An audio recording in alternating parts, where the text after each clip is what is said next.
Only a rank sucker will take 2 peeks at Dave the Dude's doll. Because while Dave may stand for the first peek, figuring it is a mistake, it is a sure thing he'll get sawed up at the second peek. And Dave the Dude is certainly not a man to have soared up at you. But this Waldo Winchester is 100% pure sucker, which is why he takes quite a number of peeks at Dave's doll. And what is more, she takes quite a number of peeks right back at him. And there you are. When a guy and a doll get to taking peeks back and forth at each other, why, there you are indeed. This Waldo Winchester is a nice-looking young guy who writes pieces about Broadway for the Morning Item. He writes about the going-on in nightclubs, such as fights and one thing and another, and also about who is running around with who, including guys and dolls. Sometimes this is very embarrassing to people who may be married and are running around with people who are not married. Huh? But of course, Waldo Winchester cannot be expected to ask one and all for their marriage certificates before he writes pieces for his paper. Please, Father, take a seat. Thank you. About time. Not that one.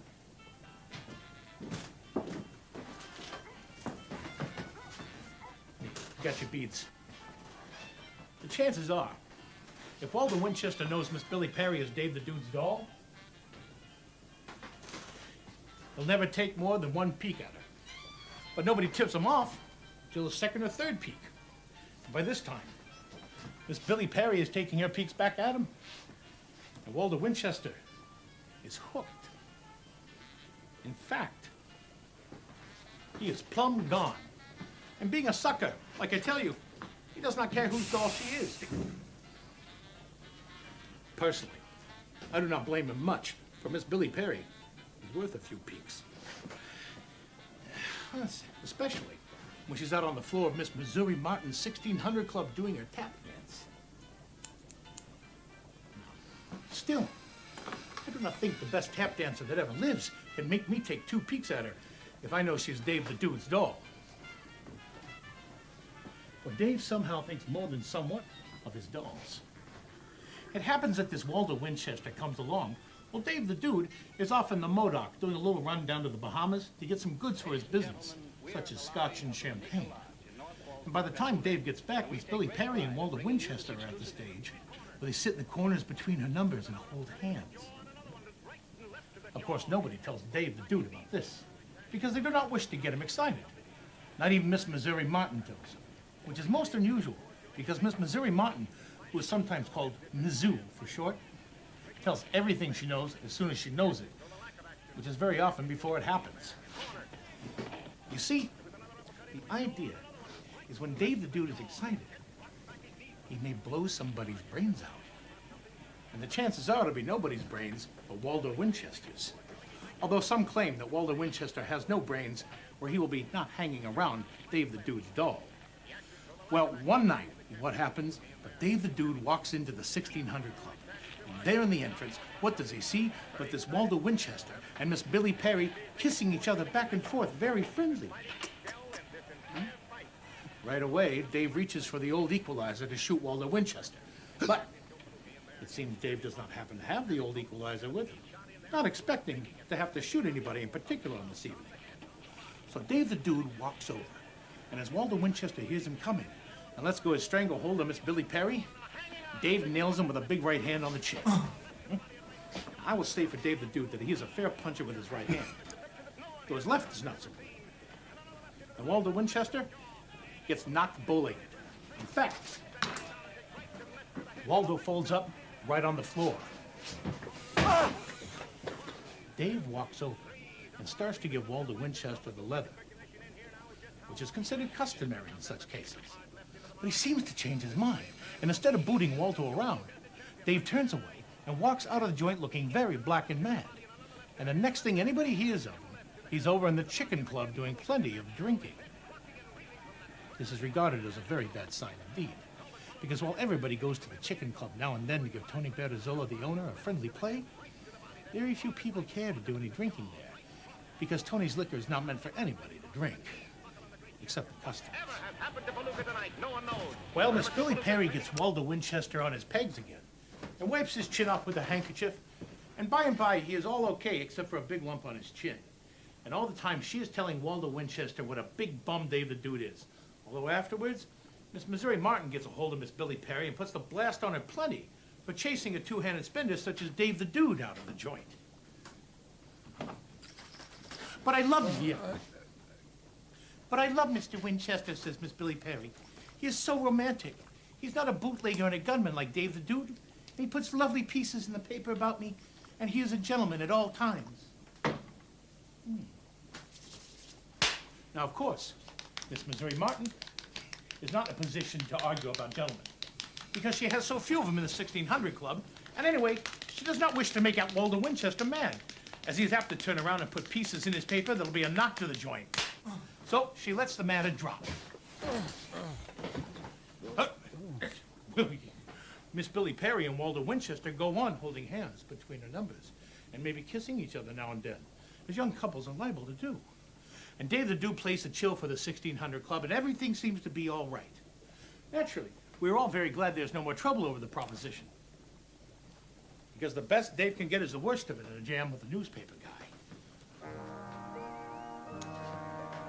Personally, I figure Dave will soon find himself another doll and forget all about Miss Billy Perry, because now that I take another peek at her, I can see she is just about the same as any other tap dancer. Except that she is red-headed. Tap dancers are generally blackheads, but I do not know why. Now, one late Sunday afternoon, little Johnny McGowan, who was one of Dave's men, comes in and says to me like this: "What do you think? Dave grabs a scribe a little while ago and is taking him out for an airing." Well, Johnny is so excited that it is some time before I can get him cooled down enough to explain. It seems that Dave the Dude gets his biggest car out of the garage and sends his driver, Wop Joe, over to the item office where Waldo Winchester works with a message that Miss Billy Perry wishes to see Waldo right away at Miss Missouri Martin's apartment on 59th Street. Of course, this message is nothing but the phonus balonus, but Waldo drops in for it and gets in the car. Then Wop Joe drives him up to Miss Missouri Martin's apartment, and who gets in the car there but Dave the Dude, and away they go. Now, this is very bad news indeed, because when Dave the Dude takes a guy out for an airing, the chances are he very often does not come back. But here's a guy who may produce trouble, even if he is a sucker, on account of being connected with the newspaper. But what it is to be done about his situation, I do not know. Personally, it strikes me as very bad indeed. And while Johnny goes away to do a little telephoning, I'm trying to think of some place to go where people will see me and remember afterwards that I am there, in case it is necessary for them to remember. Finally, Johnny comes back very excited and says, "Hey, the Dude is up at the Woodcock Inn on the Pelham Parkway, and he is sending out the word for one and all to come at once. Good time Charlie Bernstein just gets the wire and tells me something is doing. The rest of the mob are on their way, so let us be moving. But here is an invitation which does not strike me as a good thing at all. The way I look at it, Dave the Dude is no company for a guy like me at this time. The chances are he either does something to Waldo Winchester already or is getting ready to do something to him I wish no part of. Personally, I have nothing against newspaper guys, not even the ones that write pieces about Broadway. If Dave the Dude wishes to do something to Waldo Winchester, all right, What is the sense of bringing outsiders into it? But the next thing I know, I am in Johnny McGowan's roadster, and he is zipping along very fast indeed, paying practically no attention to traffic lights or anything else. I can see that little Johnny McGowan is worried too, but he does not say much. And we pull up in front of the Woodcock Inn in no time whatever, to find a lot of other cars there ahead of us, some of which I recognize as belonging to different parties.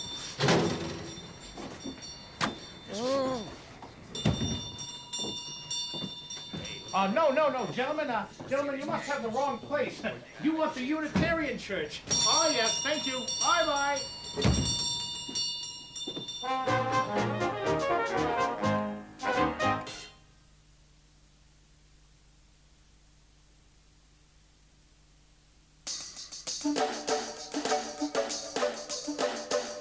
Multivitamins for children?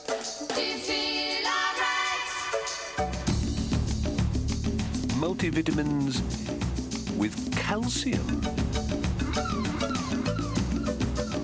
With cod liver oil. With iron. Or even with minerals. Synatogen. Because people are different, all right.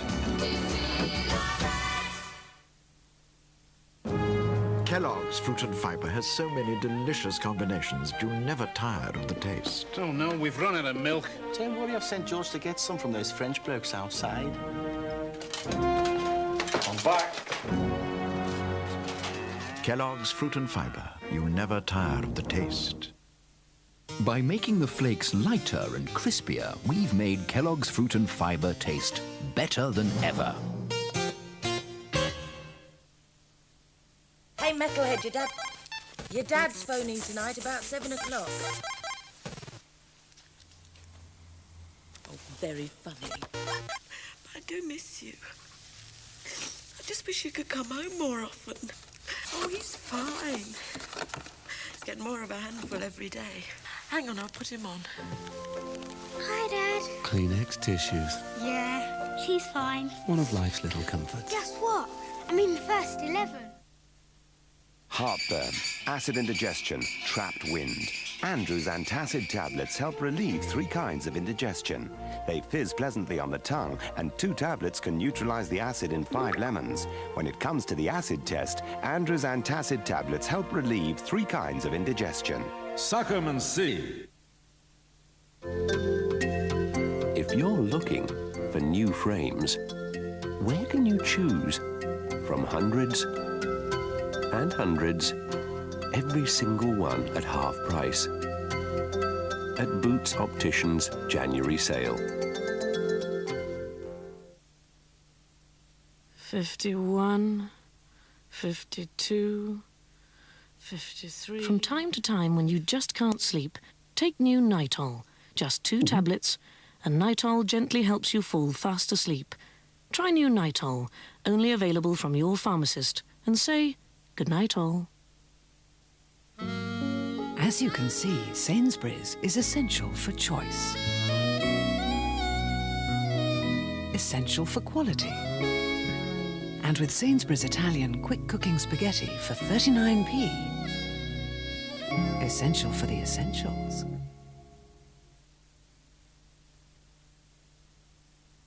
The Woodcock Inn is what is called a roadhouse, and is run by Big Nick Skulski, a very nice man indeed, and a friend of everybody's.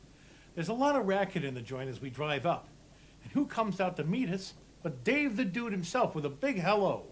His face is very red, and he seems heated up no little, but he does not look like a guy who's meaning to harm anybody, especially a newspaper guy. Come in, guys, Dave the Dude yells. Come right in. So we go in, and the place is full of people sitting at tables. We're out on the dance floor, and I see Miss Missouri Martin with all her diamonds hanging from her in different places, and Good Time Charlie Bernstein, and Feet Samuels, and Tony Bertozzola, and Skeets Bolivar, and Nick the Greek, and Rochester Red, and lots of other guys and dolls from around and about. In fact, it looks as if everybody from all the joints on Broadway are present, including this Billy Perry, who's all dressed up in white, and is lugging a big bundle of orchids and so forth, and it was giggling and smiling and shaking hands and going on generally. And finally, I see Waldo Winchester, the scribe, sitting at a ringside table all by himself. But there's nothing wrong with him as far as I can see. I mean, he seems to be all in one piece so far. Please. Dave, I say to Dave the Dude, very quiet.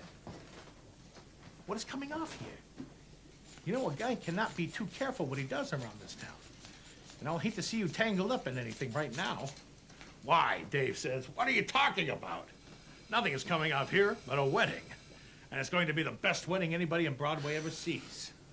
We are waiting for the preacher now. You mean somebody is going to be married, I asked, being now somewhat confused. Certainly, Dave the Dude says. Nobody but Billy and the scribe. This is the greatest thing I ever do in my life. I run into Billy the other night, and she is crying her eyes out because she loves this scribe and wishes to marry him. But it seems the scribe has nothing he can use for money. So I tell Billy to leave it to me, because you know I love her myself so much, I wish to see her happy at all times, even if she has to marry to be that way. So I frame this wedding party, and after they are married, I'm going to stake them to a few G's so they can get a good running start. But I do not tell the scribe, and I do not let Billy tell him, as I wish it to be a big surprise to him. I kidnap him this afternoon and bring him out here, and he's scared half to death thinking I'm going to scrag him. Well, I wish to say, I am greatly relieved to think that Dave intends doing nothing worse to Waldo Winchester than getting him married up. So I go over to where Waldo is sitting. He certainly looks somewhat alarmed. He's all in a huddle to himself, and he has what you call a vacant stare in his eyes. And he's indeed frightened. So I give him a jolly slap on the back and I say, congratulations, pal. Cheer up. The worst is yet to come. You bet it is, Waldo Winchester says, his voice so solemn, I am greatly surprised. You're a fine-looking bridegroom, I say. You look as if you're at a funeral instead of a wedding. Why do you not laugh, ha-ha, and maybe take a dram or two and go to cutting up some? Mister, says Waldo Winchester, my wife is not going to care for me getting married to Miss Billy Perry. Your wife, I say, much astonished. Oh, what is this you're speaking of? How can you have any wife except Miss Billy Perry? This is great foolishness. I know, says Waldo, very sad. I know, but I got a wife just the same, and she's going to be very nervous when she hears about this. My wife is very strict with me. My wife does not allow me to go around marrying people. My wife is Lola Sapola of the Rolling Sapolas, the acrobats, and I'm married to her for 5 years. She is the strong lady who juggles the other 4 people in the act. My wife just gets back from a year's tour of the interstate time, and she's at the Marks Hotel right this minute. I am upset with this proposition.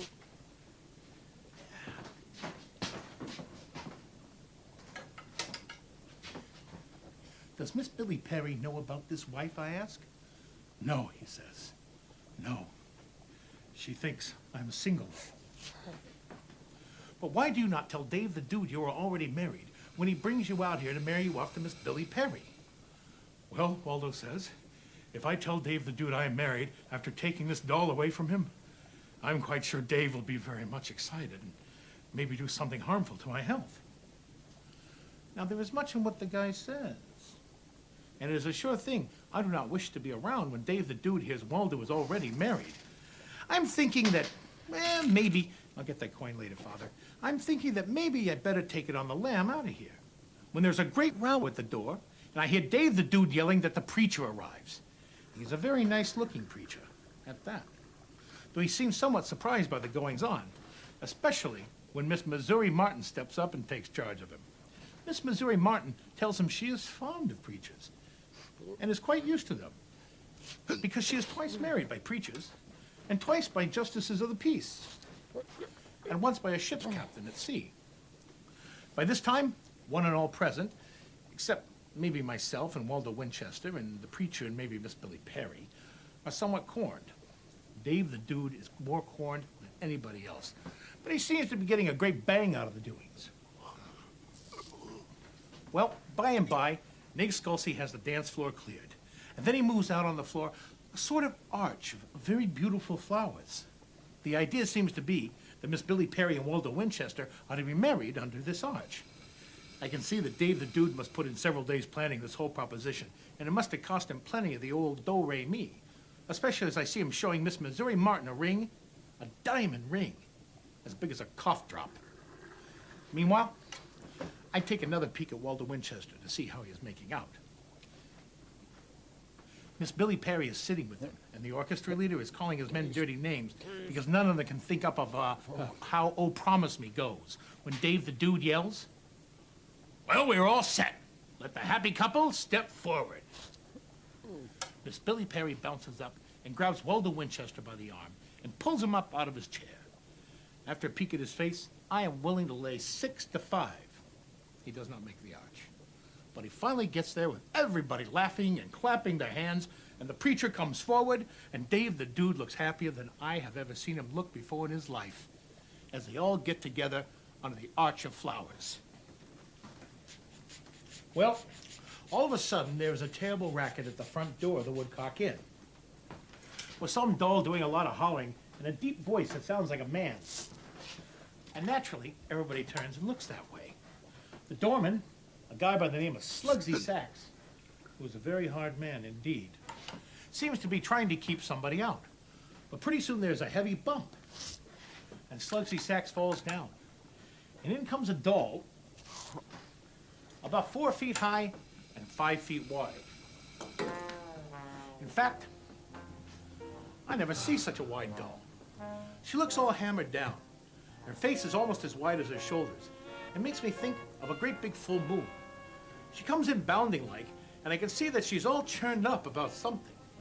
As she bounces in, I hear a gurgle, and I look around to see Waldo Winchester slumping down to the floor, almost taking Miss Billy Perry with him.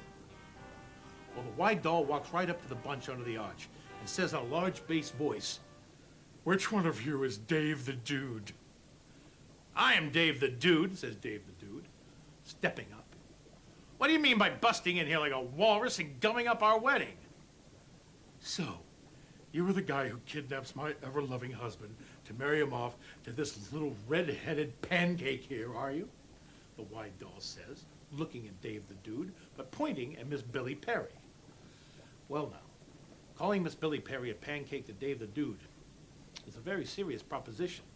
And Dave the Dude gets very angry. "Say, listen here," Dave the Dude says. "You better take a walk before somebody clips you. You must be drunk or daffy. What are you talking about anyway?" "You will see what I am talking about," the wide doll yells. "The guy on the floor there is my lawful husband. You probably frightened him to death, the poor dear. You kidnap him to marry this red-headed thing, and I'm going to get you arrested as sure as my name is Lola Sapola, you simple-looking tramp." Naturally, everybody is greatly horrified at a doll using such language. And Dave the Dude, because Dave the Dude is known to shoot guys for much less. But instead of doing something to the wide doll at once, Dave says, "What is this talk I hear? Who's married to who? Get out of here," Dave says, grabbing the wide doll's arm. Well, she makes out as she's going to slap Dave in the face with her left hand. And Dave naturally pulls his kisser out of the way. But instead of doing anything with her left, Lola Sapola suddenly drives a right fist smack dab into Dave the Dude's stomach, which naturally comes forward as his face goes back. I wish to say, I see many a body punch delivered in my life, but I never see a prettier one than that one. What is more, Lola Sapola steps in with the punch, so there's plenty on it. Now, a guy who eats and drinks, like Dave the Dude, he cannot take them so good in the stomach. So Dave goes, "Oof," and sits down very hard on the dance floor. And as he is sitting there, he is fumbling in his pants pocket for the old equalizer. So everybody around tears for cover, except Lola Sapola and Miss Billy Perry and Waldo Winchester. But before he can get his pistol out, Lola Sapola reaches down and grabs Dave by the collar and hoists him to his feet. She lets go her hold on him, leaving Dave standing on his pins, but teetering around somewhat. And then she drives her right hand in Dave's stomach a second time.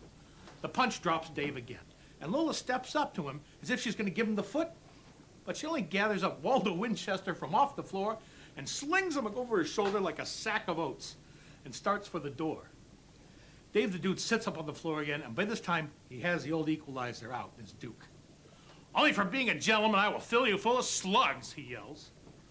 Lola Sapola never even looks back, because by this time, she's petting Waldo Winchester's head and calling him loving names and saying what a shame it is for bad characters like Dave the Dude to be abusing her precious one.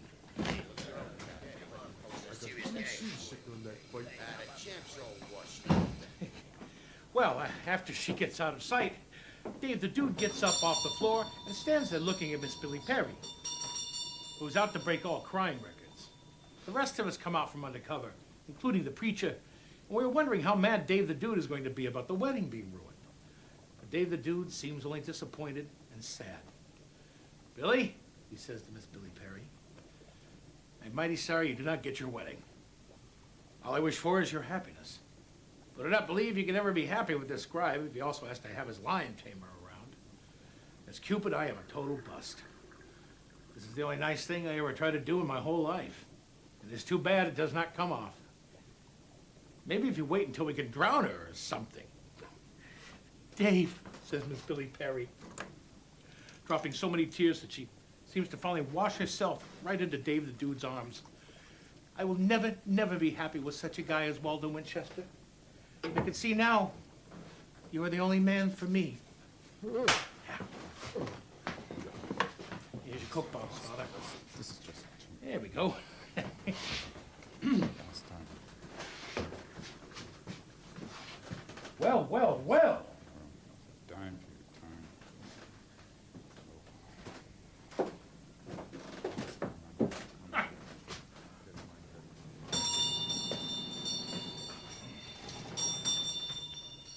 Well, well, well, Dave the Dude says, cheering right up. "Where's the preacher? Bring on the preacher and let the wedding begin." I seen Mr. and Mrs. Dave the Dude the other day, and they seemed very happy. But you can never tell about married people. So, of course, I am never going to let on to Dave the Dude that I'm the one who telephones Lola Sapola at the Marks Hotel. Because maybe I do not do Dave any too much of a favor at that.